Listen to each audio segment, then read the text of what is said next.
Assalamualaikum warahmatullahi wabarakatuh. Halo pemirsa cerita inspiratif dimanapun Anda berada.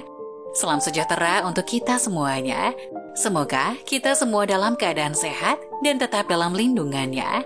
Kembali lagi dengan kami di channel Cerita Inspiratif, di mana kita akan berbagi kisah-kisah inspiratif penuh makna untuk Anda simak.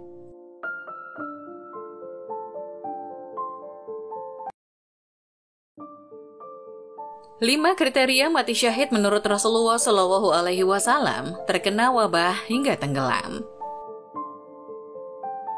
Setiap manusia memang sudah memiliki takdir masing-masing, termasuk takdir tentang usia. Ada orang-orang yang ditetapkan meninggal dalam keadaan syahid. Mati syahid adalah kematian yang dihadiri oleh para malaikat. Dalam Islam, orang yang termasuk mati syahid adalah mereka yang mati saat berperang karena memperjuangkan kebenaran. Ternyata mati syahid bukan hanya bisa diraih oleh orang-orang yang meninggal saat berperang saja. Dikutip dari buku Kemuliaan Mati Syahid karya Dr. Ali Syariati, Rasulullah Shallallahu Alaihi Wasallam bersabda, ada 5 kematian yang tergolong mati syahid. Dari Abu Hurairah, Rasulullah Shallallahu Alaihi Wasallam bertanya kepada sahabatnya, siapakah orang yang mati syahid di antara kalian? Mereka menjawab, orang yang gugur di medan perang itulah syahid ya Rasulullah. Rasulullah Shallallahu Alaihi Wasallam menjawab, kalau begitu sedikit sekali umatku yang mati syahid. Para sahabat bertanya, mereka itu siapa ya Rasul? Rasulullah Shallallahu Alaihi Wasallam menjawab, orang yang gugur di medan perang itu syahid. Orang yang mati di jalan Allah bukan karena perang juga syahid. Orang yang tertimpa taun pun syahid. Orang yang mati karena sakit perut juga syahid. Dan orang yang tenggelam adalah syahid. Hadis riwayat Muslim. Berikut beberapa syarat orang yang mati syahid. 1. Orang yang ikut berperang. Gelar mati syahid diperoleh oleh orang-orang yang ikut berperang di jalan Allah Subhanahu wa Ta'ala lalu meninggal di medan perang.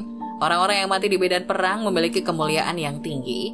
Jenazahnya pun dapat dikuburkan tanpa harus disolatkan atau dimandikan terlebih dahulu.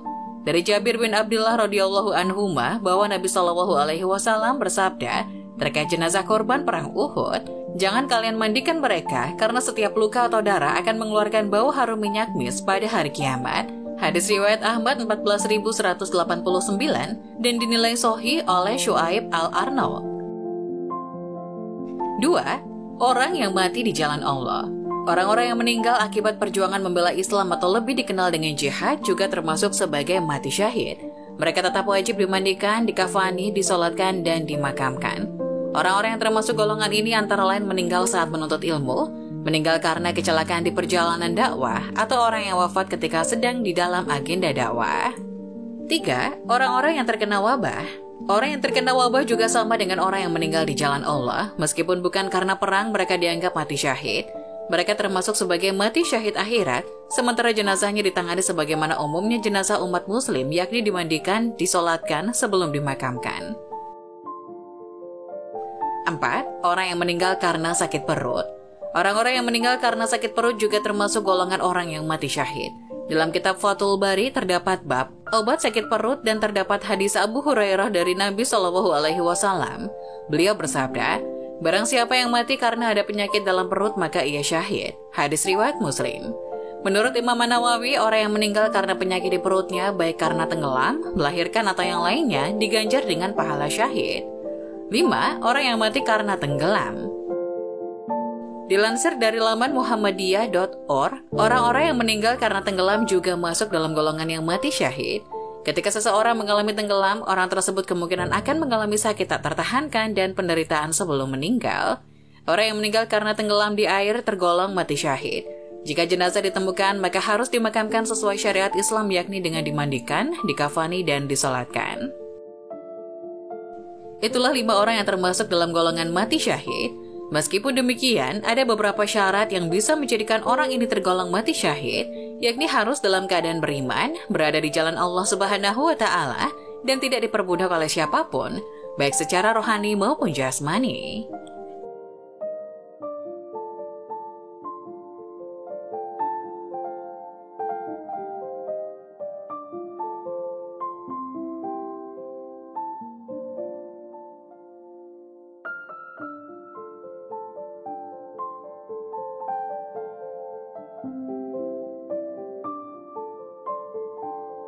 Nah, bagaimana menurut kalian?